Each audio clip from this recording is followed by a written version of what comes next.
Can you guys hear me? I think the energy is really lovely in this room, and I'm like already liking it. But just to check again, I think the session was wonderful, so thanks a lot for that, for pulling the crowd like this, after, especially after the break. But still, to just check the energy in the room, let's just say, how's the Josh? Awesome, I don't need to ask again. Cool. So, hi guys, I'm Saurabh Rajpal. I work as a technical solution consultant at Google. What that means is I primarily work with a lot of partners, the top advertisers in the industry, top companies that you generally use day in, day out.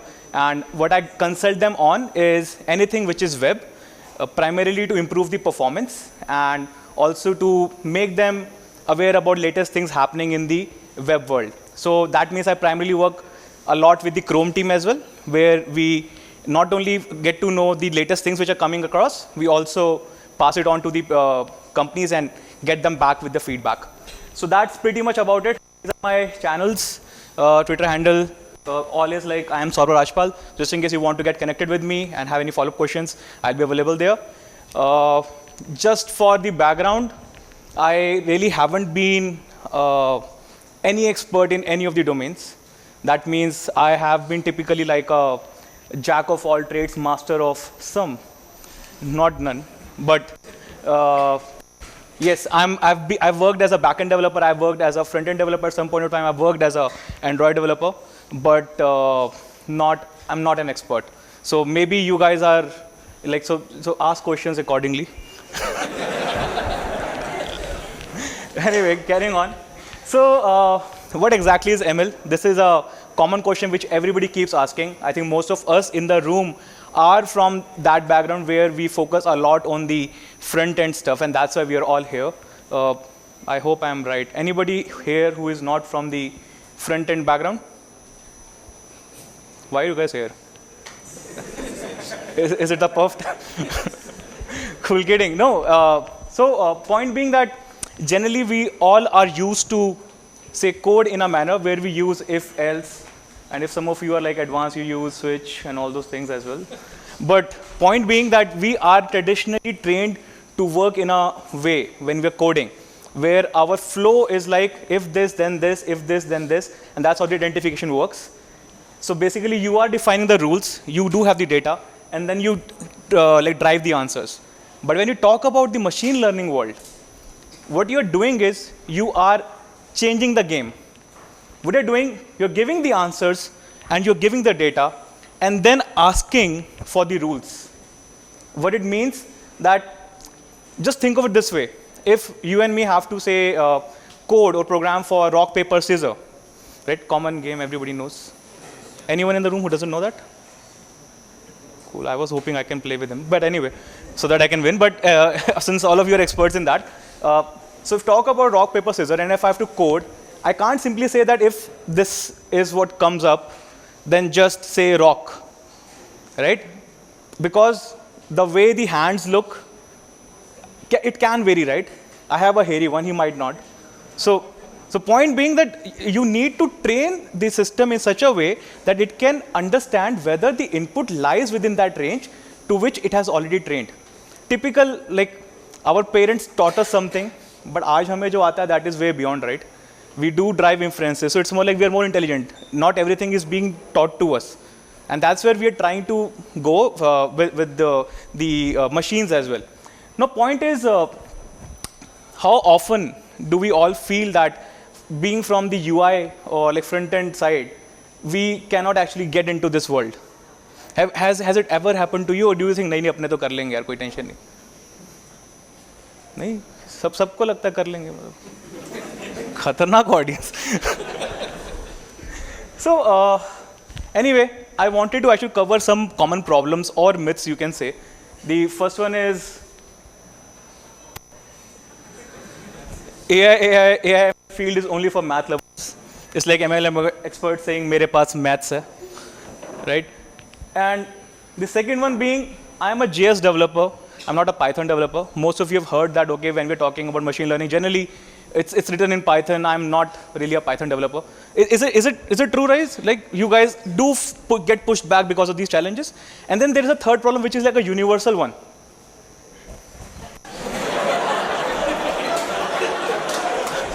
अरे भाई कहना क्या चाहते हो? Correct. So the problem is like amongst these, when you actually delve into it, it feels all gibberish.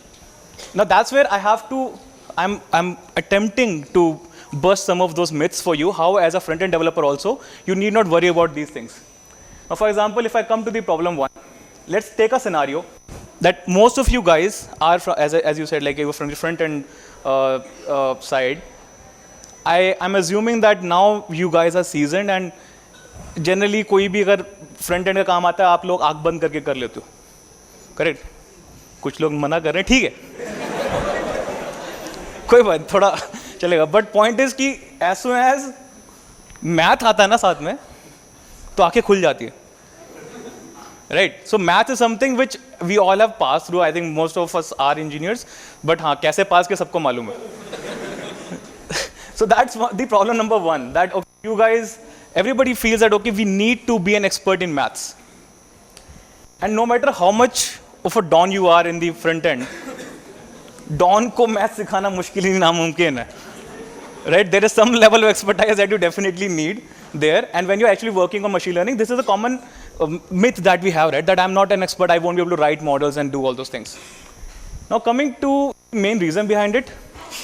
So when we're talking about machine learning, we are primarily dealing with tensors.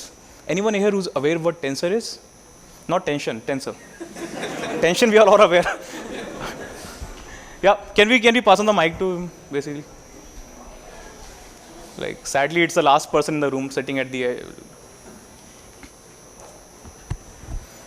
yeah, you can shout it out, I think. Yeah. Sorry? It is a set which relates to relations, algebraic relations. Yeah, I think again that smiley came. भाई कहना क्या चाहते हो? Right, so that is the point. Like ये three dates वाला थोड़ा हो गया फिर से कि definition हो गया, bookish हो गया. So tell you, it's basically when you have defined say array of arrays, it is a tensor. Now when we say a scalar tensor, it's like the zeroth depth. You have vector. And then like when you have array of array, then it's a vector. The problem is it doesn't end here. It can actually go on and on. It can be arrays of arrays of arrays. You got the point, right? So it can be that. And just to give you a sense that this is how a rank 3 tensor would look like, right? It might have say 4 dimensions here, 3 dimensions there, 3 dimensions there. And the reason I actually introduce you to this is that most often हम लोग बड़े आराम से we just take out the cameras and click a picture, think कि यार क्या मतलब फाड़ू picture एकदम निकाली हमने पिक्सल खरीद के ऐसा करें, right? But if we delve into it, a colored image is basically a third order tensor. So बहुत लोग होते हैं ना एडिटिंग वेटिंग करते हैं, मतलब they do all right, सब करते हैं, बहुत लोग के सब करते हैं. But एडिटिंग करते हैं तो उसमें generally what is happening actually behind the scene is you have the arrays of arrays of arrays, which is basically the, say RGB, we all know, right? You have those levels, and then within those levels you have these color, like these codes, which defines the level of red, the level of green, the blue, and the combinations and stuff like that. And when you were talking about say itna pixel ka camera, 100 MP camera, 1000 MP camera, there's no limit nowadays. Again somebody will come up with say infinite level camera or whatever. But point being, when you're talking about all this, this is how it looks. But being front-end developers, if you're talking about this,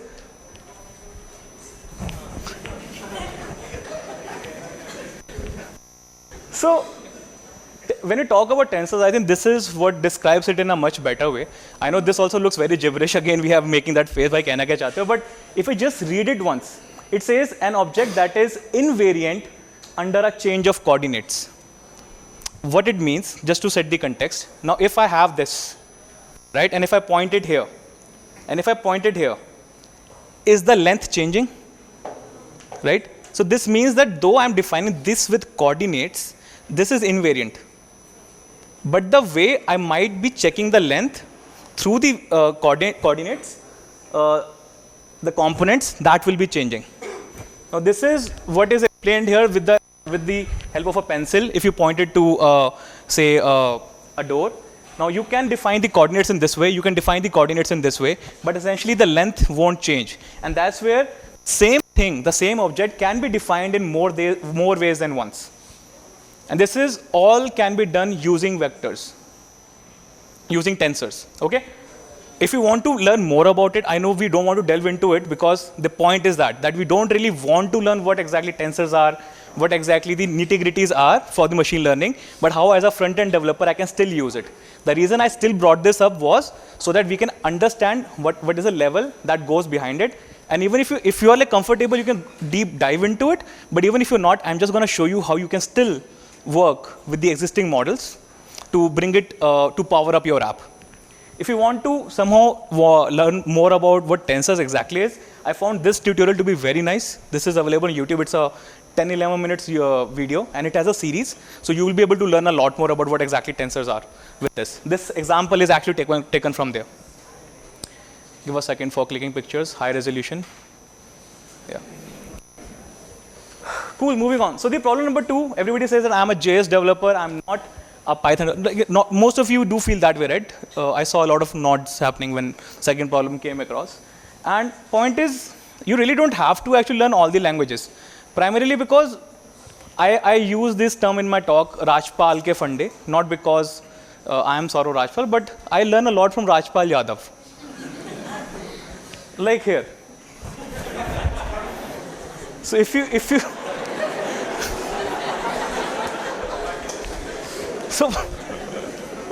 so point being, like if you do this, it actually happens in the real life as well. When you go to the boys, मुझे सब आता है. It's not like कि वो उसको दे देंगे, नहीं ये expert है, इसको कराएंगे, वो तुमको दे देंगे. So you have to be like safeguarding yourself. Now the other thing is, if you don't know Python, then of course coding is hard, right? It's not something that you can just switch the language and you'll be able to do that. First of all, it's not easy that somebody can just learn the language straight away. And also when you are, say, in a process of learning a new language, you generally say this to yourself, right?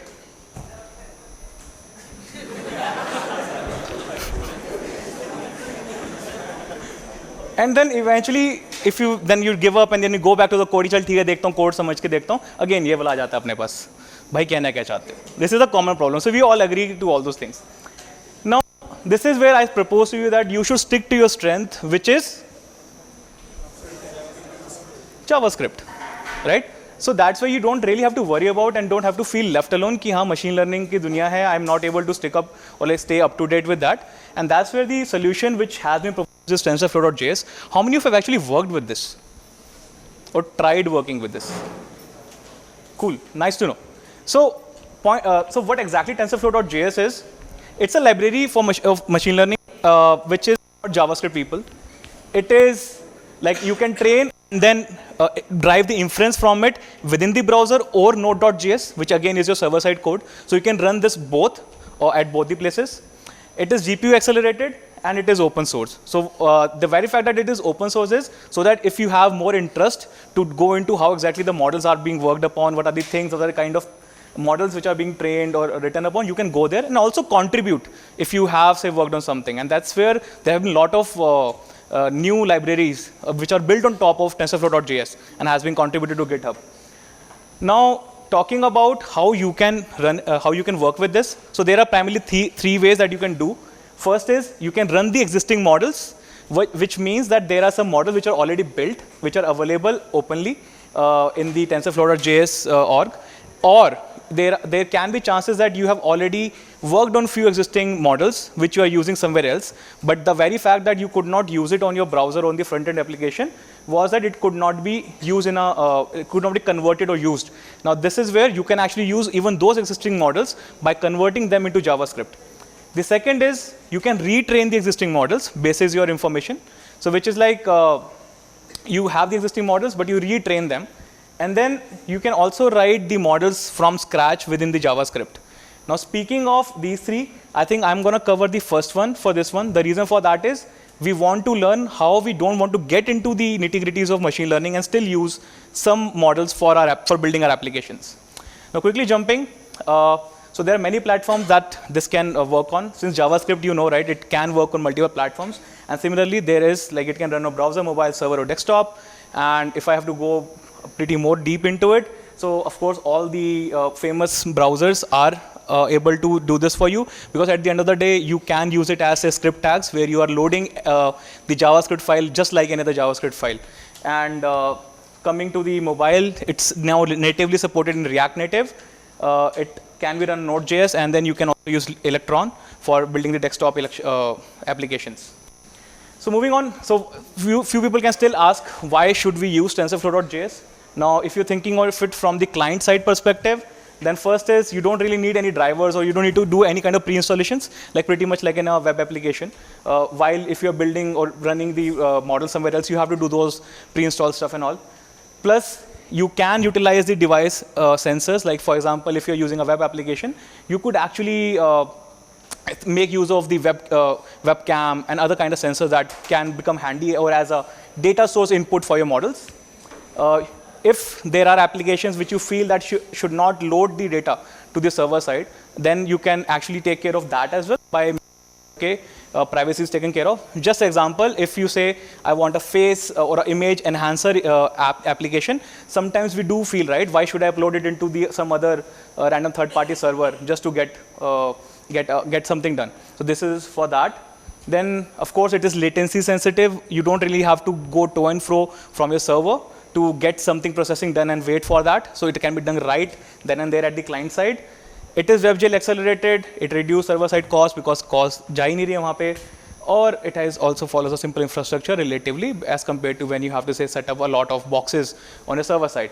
Now speaking on why do you want to use it on the server side, I think the main reason is that people do have a lot of backend heavy operation models that they want to still use. So you can bring that to the Node.js stack. You can use existing TF models directly within that. And you can also leverage the hardware acceleration, which is through CPU GPU acceleration via TensorFlow C library, or the performance is pretty much similar to the Python version. So if somebody is considering that Python mein likha hua code is much faster than this, then there has been proper performance profiling which has actually gone through, and the results are pretty similar. So no worries there as well. Now jumping onto the existing models that are already available. So this is from the TensorFlow, which are available on the TensorFlow site itself. Nobody restricts you to not use any of your existing models, because as I mentioned, you can convert them. But still delving into the few of the ones that are already available for usage are image classification, object detection, pose detection, speech and text classification. So first of all, just to show some examples, there is one model which is called pose detection. What it does, it points to the 17 data points on the body, and based on that, it can check the position, what exactly the pose the person is making. Again, this is available as 2 different models. Anybody can guess why? Rajpal ke fande. Jo bhi lao do lana. So, but point being, so the point is sometimes you have to say make your application really fast, right? Sometimes you have to make it very accurate. And that's where usually you would see that whatever is available, they are available in more than one format, wherein one model is pretty heavy to load. For example, it can be up to say 17 MB, 18 MB, 20 MB, but the other one might be just 2 MB or 1.8 MB. And of course, the lesser one would be less accurate, but would be much faster. The general guideline is that it needs to be less than 30 MB.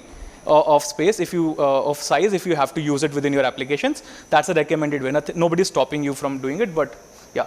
So that's one. This is the body pics. What it does, it helps you to segment the person. Like it can be a single person or multiple person in the same image. And if I'm not wrong, it detects 24 types of body parts, like left hand, right hand. Don't run your minds. There are other body parts as well. So all those things. And speaking of going a bit deeper into it, so similarly you can see, right, this was actually demoed at IO19 as well. And if you could see that this person is being detected using this model, and you could hide the privacy information like background or the face and stuff like that using some built-in APIs. When we say built-in APIs, like just the function calls from those models. Let's delve into some kind of code, and this is what is which is very important for you as a front-end developer to understand that how it is so easy to use these models within your application without actually knowing much. So simply just like any other API call, any other JavaScript inclusion that we do, we just load the two scripts, which is the TF.js script and also the BodyPix model, which is hosted on Google CDN. You could also use the npm install way to do that. Then you just define an image using which you will be uploading the image. And then you create a bodypix.load model, like a net model of a local instance of that model, wherein you are actually loading the bodypix model. The reason we have to call await here is because you cannot, it has to be done asynchronously, because the models can be pretty heavy and you really don't want your application to be stuck at a place. You really want it to load in the background asynchronously. And then we define a segmentation by calling the API on the local instance that we created, which is like estimate person segmentation, and we pass the image to it. When we do that, we get an array of coordinates as a result, which then you can see that how you could actually map basis the body segmentation. Similarly, if you want to do other things that I mentioned, like pixelation and stuff like that, so that you can hide the face and background, there is another model which is called draw pixelated mask. Now, isn't this simple? Like, isn't it the very way that how you use, say, jQuery, as simple as jQuery? You just include it, you pass something to it, and boom, it happens. So the other model which we have is Coco SSD model. The major advantage of this is it takes all the image tags that you have from on your web page, like IMG, video, or anything, and then based on that, it can detect up to 90 objects. Like for example, what you see here in the image is it's detecting the people, the kite, and everything at a beach, and that too with a high confidence percentage. Now you always have, so one thing which is pretty important is that it's not a binary, it's not 0 or 1 in case of machine learning. It always gives you back some kind of probability that I am giving you this result with certain probability that this looks like this. Now based on what confidence you have on the model, even in case you are using your own, you could decide for your application that if my confidence lies within this level, then I'll suggest something then I'll take a decision based on that. If my confidence is not met, then I'm not gonna like show it that this is what it is. So if I have to delve into the code again, first, I showed you previously how we can include it as a script tag. So we could have done that here as well, but what we are doing right now here is like we are using the npm package. That's why we're installing the Coco SSD. And then I just pass the image tag to Coco SSD to get this. And this is how I'll get an array of objects with the coordinates and with the name and with the percentage score, based on which you can take that decision onto this thing. Now we have been talking a lot about image processing and stuff like that, and that's not the only thing that as an application developer we deal with, right? We deal with a lot of text as well. This is where we have a sentiment detection, like toxicity detection model as well, using which you can define that if somebody is, say, writing something bad. This is a pretty useful model which a lot of people have actually started using on their comment section and stuff like that. And similarly, the sample that you see here is from Twilio programmable chat, wherein they disable the send button if you have written something which contains a lot of toxic. It has like high toxicity level. I can actually show you quickly the demo as well. So if you see here, based on whatever you write as a review, it returns something, and based on that, okay, maybe I'll have to reload. See, it's changing. It changed because there was a score that came across as the input as a text, and it could sense that is it a good or bad. Then there are a model for speech commands as well, wherein you could actually say if you want some application where you want to drive the application using speech. I think in the morning you have already demoed that how could you give the information and make the browser itself to work for you. Similarly, there is this model. Just to tell you, you can include the speech commands model just like any other model. And then what you're doing is basically you are loading the speech commands instance, and then you're creating a vocabulary which is like pre-trained models. So the pre-trained models, why are they important? Is because they have to be compatible with your model. like even if you go back to your maths days somehow, let's go back there a while, when you used to do matrix multiplication, right? You used to see, right, the number of columns of one matrix should be equal to the number of rows. And that's where the calculation can happen. So that's where there has to be some kind of pre-trained models that you could use. It could be something which you can build on your own, but there are a set which is already available even when you're using certain models. So they tell you that these are the model names and the predetermined models that you could use with it. So what I'm doing right now is I'm just passing and creating a recognizer which loads up, down, right, left commands within it. And then I open a listen command, which listens to the microphone now. And based on that, whatever input is received, I can do this logic, which is pretty straightforward JavaScript. The other one is face mesh. This is something which gives you very high definition, 400 points on the face. And you could actually do a lot of things from this. Anybody in the room who wants to say, who can think of a good use case or anything which you are already using? Yeah?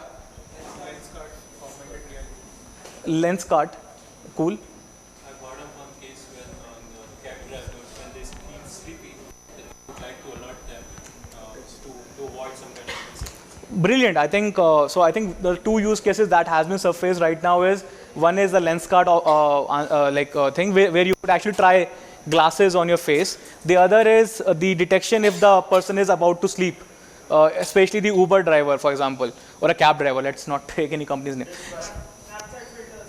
Snapchat filter. What? Cool. Yeah. If there is some kind of say like vulgarity involved or something like that, that can be detected and. So there are brilliant use cases, right, that you can think of.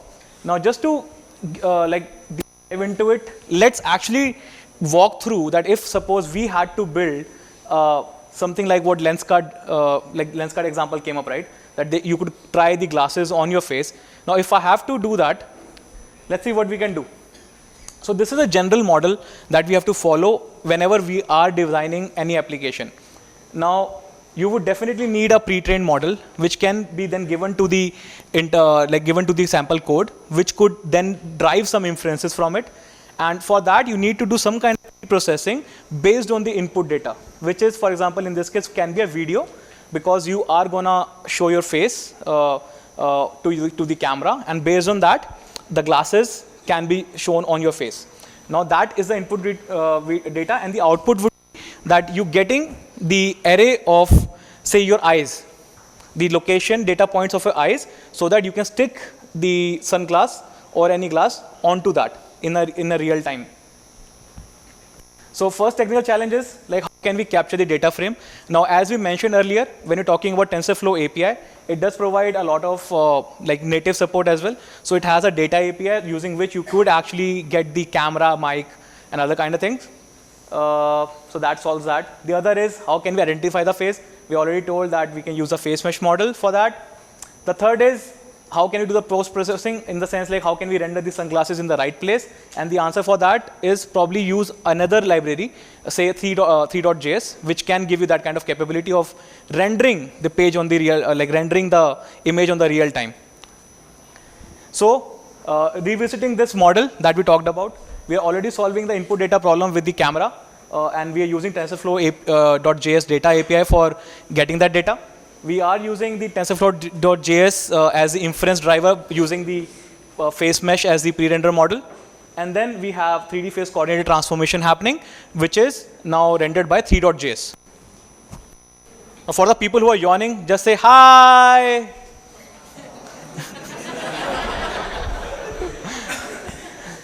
So again, a small code demo.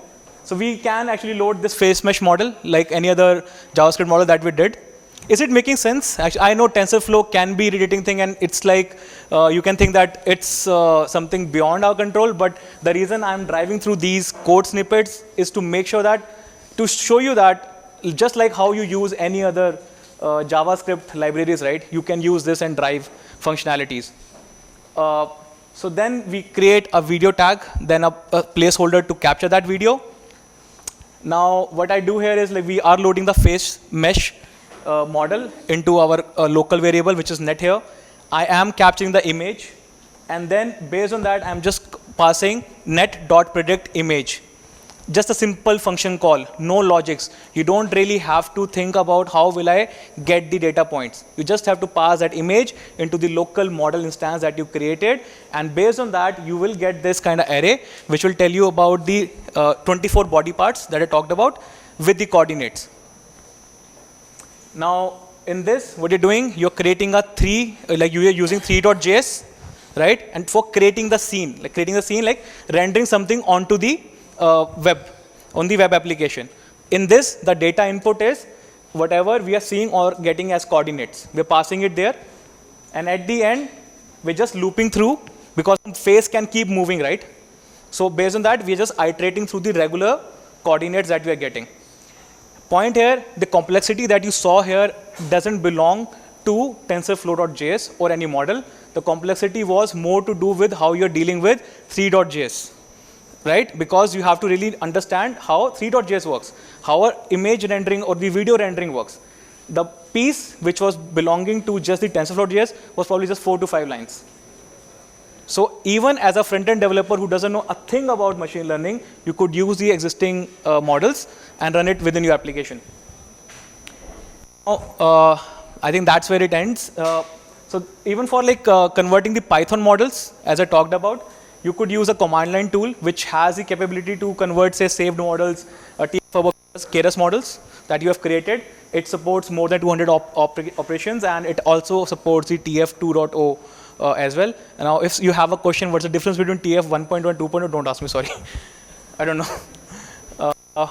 Again, this is how it works. You have a saved model, right? You use the command line to convert it into a model which is JavaScript compatible, and then you import it within your JavaScript app to start using it, just like any other JavaScript file that you may have. Now, quickly showing you the some demos. How much time do you have?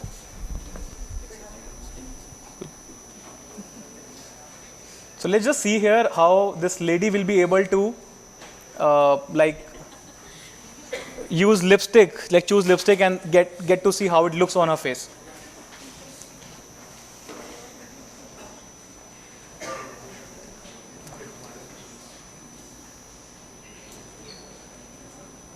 Sudden smiles, huh?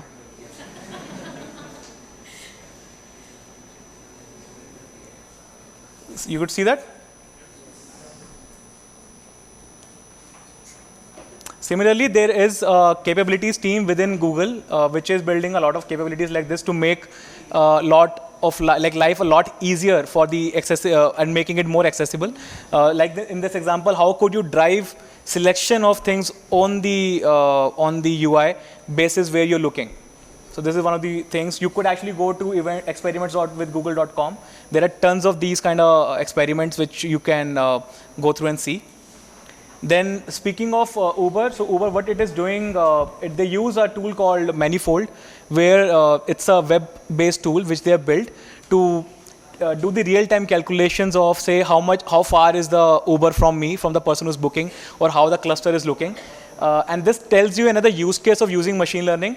It's not only to cool some really beautiful or cool things, right, like a face recognition or something like that. You could even use it to do simple computational things like these. I think the result which they could derive from this is they could calculate things 100 times faster. So the experience that you get right at the moment you try to book a cab, you get something immediately. It's probably being driven from machine learning because of the faster computational and the kind of predictions that they can have through those things. So you could use that for your application too.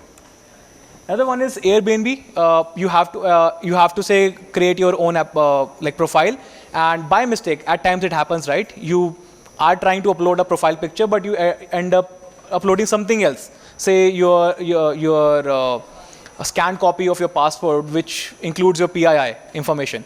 Now they are using this as a detection model to warn the user that looks like this is not the image that you're trying to upload, and if you want to recheck on that. Now, these are the things which we're talking on the front-end side. Talking of the back-end side, there's something called Clinic.js. What they are doing is, it's a Node.js application on which they are running the TensorFlow models and trying to understand how the application is performing. And they can raise alerts and all if they predict that this is the trend which is leading towards, say, a server crashing or like those usual things that you keep seeing, right? Also, there's Magenta Studio, which is built using Neutron. It helps you tell the right notes. If you're creating music, it applies the TensorFlow models to help you creating in a much efficient way. And there are more projects which are actually done by the community itself. So you could actually check a lot of these at this link, which is bit.ly/tfjs gallery. There are tons of applications and demos that you can see, rightly built from, say, some of you guys itself. And then there are libraries and tools which are built on top of tf.js. So instead of just downloading tf.js, incorporating new models through that, there are multiple other new models which have been created by the community and are available now for usage. For example, hand track and those kind of things. I know we haven't, there's a reason why we haven't touched base upon how the training part happens. I think that's one thing which even Pawan was talking to me in the morning, that the one thing which pushes me back as a web developer is how can I start if I have a data and if I have to train it to use it in my application logic, how can I do that? Now, I'd say that that is one thing which really needs some level of understanding still, because you need to understand how to deal with those tensors, how would you actually create a logic, or how would you even do some kind of preparation for data to feed into that. But what you can still do, that if there is something which is not available, now this support, TensorFlow.js support is now again available on the AutoML, which is part of the cloud, Google Cloud. What you could do, you could go there and just fill it up with, say, if you're training a model for image detection for flowers, just saying. You could upload all those things, you could start labeling them, and at the end, you could define whether you want high accuracy or you want faster speed, like as I mentioned earlier as well. And based on that, you can just export it out and use it as a model within that. So without even thinking about how will I write the code, how will I do all those things, there's something known as AutoML which enables you to do it. So till the time, I mean, like, don't let it make you push back to not use it just because you don't know how to train it. Use pre-existing models, or you can even train some using this. And this is a sample how you can actually start using the AutoML vision code directly from here. It's again a very small code where instead of downloading the tf.js completely or the model directly into it, you download the tf.js AutoML library and start referencing it there. So in this, you can see we had created an image tag which was having daisy flower image, and as soon as you pass it into it, it detected it as a flower. Now these are the resources that you can use if you really want to learn. If this still, like, this somehow inspired you that okay, this looks doable and you want to know more about it, it's a brilliant book which is actually written by the Google team itself. You could go there. There is a course on Coursera which deep dive primarily on what AI ML is, and you can of course go to tensorflow.org for more resources. And that's it. Phew. Cool. Okay, let's now check. How's the Josh? See the difference? It's a heavy topic. The point is, even if like couple of you go back and try it, my job is done, because frankly speaking, I'll tell you where my inspiration came from for this. I've never been into MLAI world, and Nikita knows that very well. But I deal with some partners, right, and they came up with some queries around it. And I just tried it and I could get it. Like, I know I was like hell scared, like as you guys. It was probably, I was more scared because it was regarding my job, that okay, I have to help the client anyway. But trust me, the moment I just thought, like got to know how easy it is to incorporate and start using at least the existing models, it's a life-changing experience. So do go back, give it a thought, try something. It's like everything is pre-built, trust me. So that's it. I'll share the slides over my social handle, and yeah, thanks for being the lovely audience. Questions? Any questions which I can answer?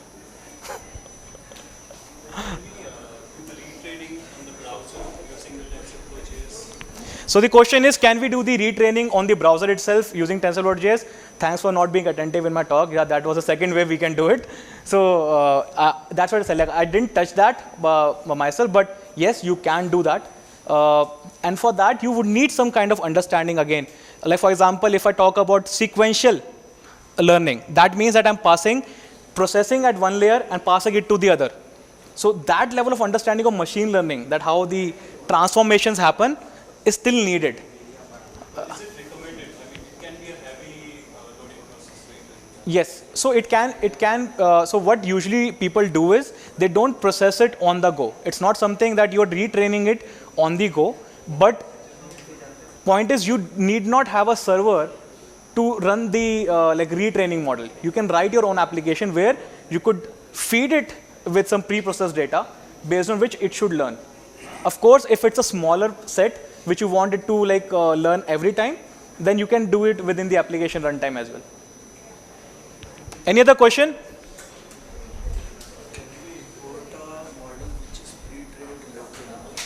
Yes. So can we import a model which is pre-trained locally? Very much. And that's where, like I mentioned, that you could actually npm install the package locally as well. Like you could bundle it within your application and start using it. That's the intent. So when you are saying about, say, using CLI for converting your existing models into the newer ones, that's what we mean, because you will take an existing model which is written in Python, run it through the CLI, download its like JavaScript compatible version, and then include it within your web application. Make sense? Right? Any other question? मना कर रहे हैं. Okay. ठीक है, thank you. Thank you so much.